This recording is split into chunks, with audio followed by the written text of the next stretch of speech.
اعوذ باللہ من الشیطان الرجیم، بسم اللہ الرحمن الرحیم۔ یہ ہم لوگوں کا ایک ٹاپک رہ گیا تھا ذہنی نشو و نما والا، وہ میں آج آپ لوگوں کو کرواتی ہوں۔ بچے جس طرح قد کاٹ اور خد و خال میں ایک دوسرے سے مختلف ہوتے ہیں، اسی طرح دفاع و ذہن اور صلاحیت و استطاعت کے اعتبار سے بھی ایک دوسرے سے بہت زیادہ مختلف ہوتے ہیں۔ ذہانت سے ہی علم تحصیل اور اکتساب کا ہنر کا اندازہ ہوتا ہے۔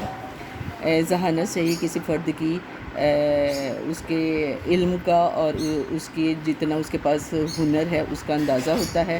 ذہانت کی صفت پر ہی افراد میں امتیاز اور انفرادیت، یعنی ذہانت کی وجہ سے ہی اس صلاحیت کی وجہ سے ہی افراد میں فرق کیا جاتا ہے اور اس کی جو انفرادیت ہے وہ قائم ہو جاتی ہے۔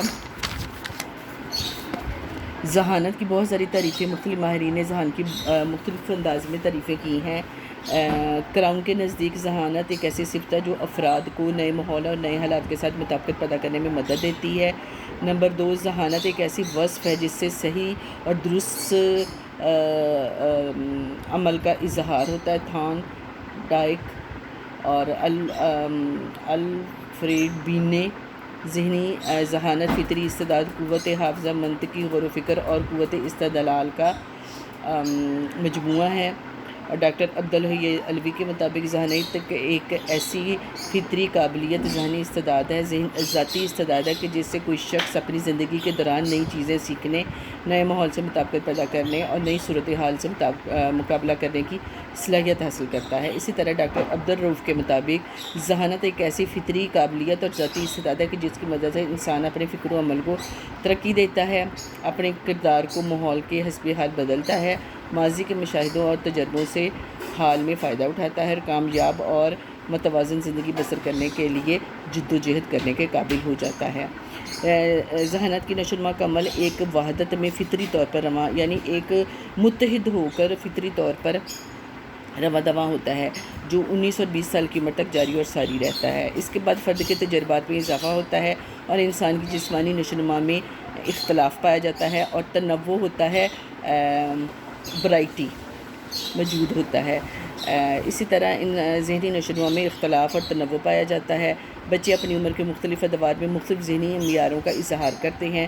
جسمانی نشو و نما کی طرح ذہنی نشو و نما بھی فطری صفات کی توازن کی تقسیم، قانون اور امکان طبی کے تحت پیدا ہوتی ہے۔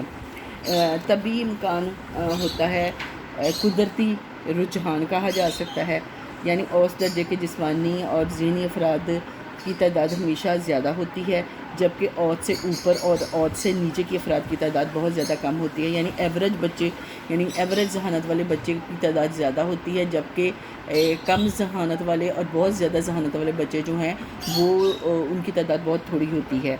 امریکہ کے مشہور ماہر نفسیات نے امریکی طلباء کا مشاہدہ کر کے یہ نتیجہ اخذ کیا ہے کہ طلباء کی اکثریت متوسط ذہانت کی حامل ہے اور غیر معمولی اور کم ذہانت والے طلباء کی تعداد برابر ہوتی ہے۔ مقیاس ذہانت کے اعتبار سے افراد کی ذہانت کی عمودی تقسیم کو ٹرمن نے یوں گراف کی شکل دی ہے، یا ایک گراف بنا ہوا ہے جس میں آپ کو یہ بتایا گیا ہے کہ مقیاس ذہانت جو ہے اس کو کس طریقے سے بہت زیادہ اور بہت کیا جا سکتا ہے۔ یہ مقیاس ذہانت کا ایک دیا گیا ہے، آپ کا ایک جدول سا دیا گیا ہے۔ پہلے آ جاتا ہے آپ کی ذہنی عمر، آ جاتا ہے پھر آپ کی بٹے طبعی عمر آ جاتا ہے،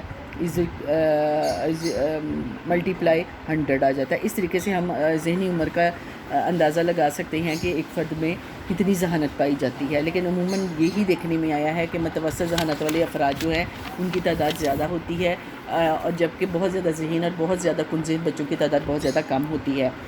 یہ کہ ذہین اور فطین بچوں کا مقیاس ذہانت کا جو جدول ہے وہ 100 IQ لیول جو ہے وہ 140 سے زیادہ ہوتا ہے، اور ذہین بچوں کا 139 سے 110 تک ہوتا ہے، متوسط بچوں کا 109 سے 90 تک ہوتا ہے، کم عقل بچوں کا 89 سے 80 تک ہوتا ہے، احمق بچوں کا 80 سے کم ہوتا ہے، اور ضعیف العقل بچے جو ہیں ان کا 70 سے بھی کم ہوتا ہے مقیاس ذہانت۔ اب آ گیا کہ ذہنی نشو و نما کے مختلف مدارج کی جو کیا خصوصیات ہیں۔ پیدائش سے بلوغت تک فرد کی ذہنی نشو و نما کے مراحل درج ذیل ہیں۔ نمبر 1، بالغپن اور ذہنی نشوونما، بچپن اور ذہنی نشوونما. نمبر 3 بلوغت اور ذہنی نشوونما، بالغپن اور ذہنی نشوونما. طبعی عمر کے لحاظ سے یہ دور پیدائش سے 5-6 سال تک کا ہوتا ہے. چھوٹے بچے جو ہیں ان میں ذہنی استعداد کا اندازہ لگانا قدرے مشکل ہو جاتا ہے، تاہم نونہار بچے گہوارے میں ہی پہچانے جاتے ہیں. یہاں ان کی ذہنی صلاحیتوں کا اندازہ ان کی جسمانی کیفیت سے کیا جاتا ہے. اسی طرح کہتے ہیں کہ ہونہار بروا کے چکنے چکنے پر، یعنی اگر بچہ جسمانی طور پر صحت مند ہوگا تو وہ ذہنی طور پر بھی صحت مند ہوگا. طفولیت کے دور میں بچے ذہنی نشوونما کی مندرجہ ذیل خصوصیات کا مطالعہ کیا جا سکتا ہے. شناخت، یادداشت، ماحول سے واقفیت، توجہ، تجسس اور تخلیقی سرگرمی اور زبان کی نشوونما. شناخت، مشاہدہ ہے کہ 3 ماہ کا بچہ اپنے والدین کی کو شناخت کرنے لگتا ہے، اپنی والدہ اور دوسری عورت میں فرق کرنے لگتا ہے. 6 ماہ کا بچہ منوس اور غیر منوس اشیاء میں فرق کرنے لگتا ہے. 3 سال کا بچہ جو ہے وہ اپنے جسم کے اعضاء کے نام یاد رکھنے کے قابل ہو جاتا ہے. یادداشت، طفولیت کے آخری دور میں بچے کے حافظے کی صلاحیت کافی بڑھ جاتی ہے اور وہ اپنے ساتھ پیش آنے والے واقعات کو یاد رکھنے کے قابل ہو جاتا ہے. 3 سال کا بچہ بولنے کی صلاحیت حاصل کر لیتا ہے. بچے کی اس صلاحیت کو بروئے کار لانے کے لیے اسے بولنے کے مواقع فراہم کرنے چاہیے.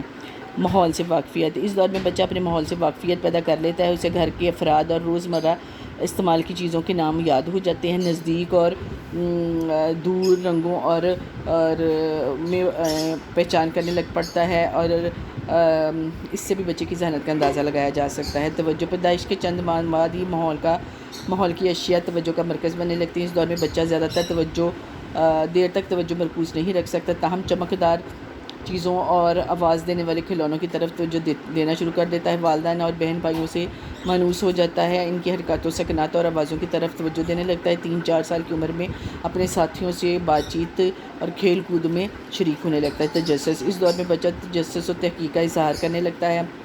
کھلونے کو الٹ پلٹ کر دیکھتا ہے، پھر اسے کھولنے اور اس کی حقیقت معلوم کرنے کی کوشش کرتا ہے. بچہ چیزوں کی حقیقت معلوم کرنے کے لیے مختلف سوالات کرتا ہے. ان سوالوں کے تسلی بخش اور اس کی عمر کی ذہنی استعداد کے جواب دینا ذہنی نشوونما کے لیے بے حد ضروری ہے. کھلونوں کو توڑنا اور چیزوں کے بارے میں طرح طرح کے سوالات کرنا تجسس اور تحقیق کے اظہار کا نتیجہ ہوتا ہے.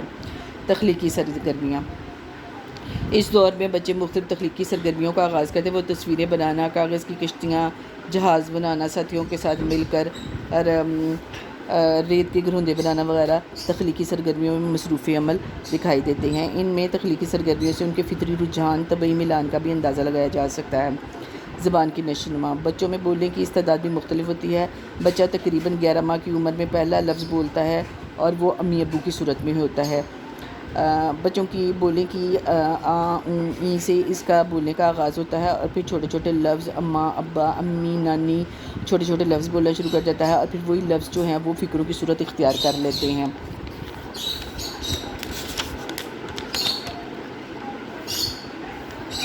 ڈاکٹر عبدالرؤف نے پہلے سال میں 3 الفاظ اور چھٹے سال میں ذخیرہ الفاظ 2562 الفاظ بتایا ہے.